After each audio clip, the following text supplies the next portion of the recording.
As much as it pains me to look at my bank account, I think I should be a little more intentional with my frivolous purchases this year. So I'm gonna look at all the non-essential things that I bought in March and just see how I feel about them now. Were they a waste of money? Did they bring me joy? Let's get into it. The first things that I bought this year were 2 new Game Boy Advance games for my Game Boy Advance SP. I got Lizzie McGuire On the Go and Hamtaro Heartbreak. Okay, the difference in pricing of these is astronomical because Hamtaro Heartbreak is like one of the best Game Boy Advance games of all time. So this was kind of like a white whale. I've been hoping to find it for under $60 for like at least a year. Didn't happen. I bought this for $70 shipped. I haven't gotten into playing it yet. I'm currently working through Mario & Luigi Superstar Saga, my other white whale Game Boy Advance game, but just pulling this up to the like loading screen and seeing all of the Hamtaro characters just brought me straight back to my childhood, and I was so happy. Game Boy Advance games have this stigma where I don't know why, who was making these games, but some of them are so incredibly hard. I don't know how they thought a child could possibly beat them. But this game, it has a lot of like puzzly elements that are a little bit difficult, but they're also very satisfying and clever, and they don't just feel like you have to be pixel perfect to be able to beat this game. So I'm really excited to get back into playing this one, especially when I was in Japan. I saw a bit of Hamtaro merch around and I got a couple things, and the Hamtaro universe is something very special to me. And Lizzie McGuire On the Go I got for $10 shipped. People don't realize how much of a gem this is. There were just so many like property games on Game Boy Advance. Every single children's TV show or movie had a Game Boy Advance game. This one, I think there are like 3 Lizzie McGuire ones. This one brought me so much fury when I was a child. You're in the mall, climbing up escalators, jumping to collect CDs, and avoiding cheerleaders who will just kill you, I guess. I don't know, you go like, ah, and fall off the screen. But yeah, this made me rage quit a lot as a kid, and playing it today just took me back to when my biggest problem was that like I couldn't beat a level in Lizzie McGuire On the Go, you know, and it's really nice. It's kind of funny because I feel like now millennials, we're kind of buying back all the stuff that we had as kids, but if your parents ever moved around or you went off to college, you probably sold or donated a lot of that stuff. So now we're just kind of corralling it back into our lives. But luckily, I never sold my SP. I don't know why I held on to it because I only had one game. I had Mario Party Advance, which isn't even my favorite game on this console, but I'm glad that I still have this and I don't have to buy an emulator or something. But I did get a protective case. I got this a while ago, and it's just begging for stickers, so I'll have to do that soon. So altogether, that was $80 on 2 Game Boy Advance games, most of it on this one, but I don't regret that at all because these aren't being made anymore, you know, and prices are probably only gonna go up. So I'm really happy with those. I'm actually looking forward to taking this out more. I took it to a brewery recently and just played it, and Will was reading, and it was like the perfect afternoon. So if I don't feel like reading a book, I can always bring this out and indulge in some nostalgia on the go. Next, I have the latest addiction, well, that's for sure. Next, I have the latest addition to my collection of cute, and it is this Tsukishima figure. It's a tekupiku figure, which is a line of little characters who just have these bright shining eyes, and they're on their way on a trip. So they have a little bag and their little head moves. So they're ready for any picture you want to take of them. And it's just freaking adorable. I pre-ordered him back in December and he just came in March, so I wasn't charged until March when he shipped. But even before ordering it, I sat on it for a couple weeks because it was $57 shipped. $57 for this little guy, but he's one of my favorite characters from Haikyu, which is, I think, my favorite anime of all time. So I think it was worth it to me, and it's just so adorable. These eyes, the like little stars in their eyes, are so cute, and I have him on the bookshelf by my desk.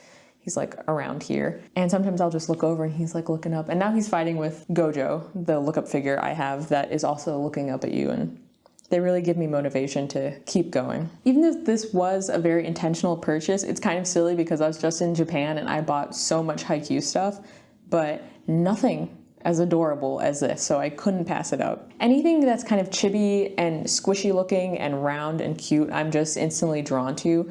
There's this new set. It's like a Mondo set of JJK Season 2 with all of the main characters, and they're surprisingly not in a moment of peril. They're just kind of being high schoolers and walking around, and I want it so badly.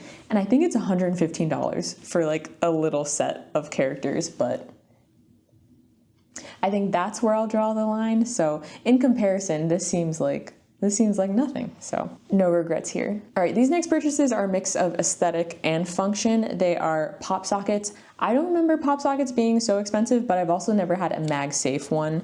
I upgraded my phone and now I'm in this world of like magnets. I got this random cinnamon roll case online and it came with a cinnamon roll magnet pop socket, like off-brand pop socket thing, but his head is so big that sometimes I'll put him on and open up my phone and half of his ears just like blocking the camera, and it's a little irritating. And also it's very squeaky. Yeah. So I have finally retired him and I'm sticking him on a little metal cart so he's not gone forever, but just not blocking my camera. And I got a clear glitter pop socket. I'm just a pop socket girl through and through. I cannot just grip a raw phone case. It feels very odd. I need the security of this grip here. Maybe my hands are too small. I don't know, but I also like that it acts as a little stand, like so that I can watch things while I'm eating, because I don't know the last time I just sat and ate at home, not at a restaurant. That's something I'd like to work on. Anyway, I also got a pop socket for my husband. He got a sleepy Bulbasaur. I'm actually jealous because it's so cute and it's kind of like a soft, squishy rubber texture, but I wanted the clear glitter so cinnamon roll could still shine. But together these were $78 and that was with free shipping. When did they get so expensive? But I guess it protects your phone. I'm less likely to drop it. So I would say that it's worth it, but it did still take me like 3 weeks to pull the trigger on this because it just felt like so much money. And I technically already had a pop socket. It just made my skin crawl every time I pushed it open and closed. And low-key, that's something I've noticed about me. There are purchases that would definitely improve my quality of life and make me less stressed, but if I have something that's good enough, I will keep it for way too long when I could just make my life better by spending some money. So another thing to work on. Okay, now we just have a couple little purchases. I got a new nail polish from Essie. It's this really cool lilac. It's kind of like a punchy lilac, a little neon, a little vibrant, and it's in the shade Playdate. I was looking for a spring nail polish color, and I've honestly been in a rut. I think it's the winter brain, it's the sad brain, where I don't like painting my nails or styling my hair. I just feel like, leave me alone until springtime comes. But now it's been warming up a little. I wanted a fun spring color. The main reason why I got this is because I had decluttered this purple glitter shade from Circuit Colors. This is Juicy Fruit. I decluttered this because this is, it's like a speckly metallic foil shade and it needs to be layered on top of something, and I did not have a suitable color to go underneath it, so I pitched it. But one thing I do when I declutter, if it's not something that's like gross or overly expired, I will keep it in a bag for honestly like a month. And then if I realize, ooh, I shouldn't have decluttered that, I will go and just rifle and take it back out. Because sometimes when I'm decluttering, I just get in this zone where it feels good to be throwing things away, even if I could still find a use for it or I haven't given it enough thought. I'm just like, it's just feeling so good to like make room and make space. But invariably, there's always at least one thing that I go and rebuy because I'm like, I shouldn't have decluttered that. So now there's like a little waiting period. So if you think you're kind of impulsive like that when you declutter, maybe give that a try. But these two together is such a cute combo. It's what I'm wearing on my nails right now. I think I'm gonna repaint it actually because it's starting to chip, but I'm not done with the color yet. I really like it. It feels like a cartoon color. When I'm walking in the sun, it's just so reflective and bright and just makes me feel really happy. So incredible purchase for only $10. And this is a little tip I've just learned. Maybe other people are aware of this, but if you're familiar with Essie and their gel polishes, they're in those like twisty bottles. I have exactly one shade of the gel like color, and then there's the clear one that you put on top. And I thought they always have to go together. But for this this nail polish I'm wearing now, I did these layered and then I put the gel top coat on, and it's lasted over a week with minimal chips. So I think you can just use that on anything and it'll make it last longer. Maybe that's obvious, but I thought twisties go together, the little rectangle ones go together. But there are no rules. You can just do whatever you want. I feel like that's really the thing that holds me back from painting my nails more often, is that it takes so long to do the coats, let them dry so they don't smudge when I'm sleeping, and then they'll chip in like 2 or 3 days. And I'm like, what did I just do all of that for? I'm going to lose my mind. So having them last at least a week will make it feel more worth it. And when my nails are painted, I really feel on top of the world. It does such wonders for my mental health. So I'm happy to have discovered that hack and have a really cool spring nail combo. My last purchase for March, it's not cute at all. It's just functional. And they're these gummies from Olly. They're the goodbye stress gummies because I have been anxious on levels I have not experienced in years lately. I mean, why could that be? I don't know. But I need to do something because my shoulders are constantly up to my ears. It just hasn't been a fun time. So I saw these at Walgreens and I frantically was like looking up reviews, and people on anxiety subreddits were like, these are great and they're not addicting. So I gave these a try. I've used them twice so far and it is incredible the immediate relief I felt just like in my body.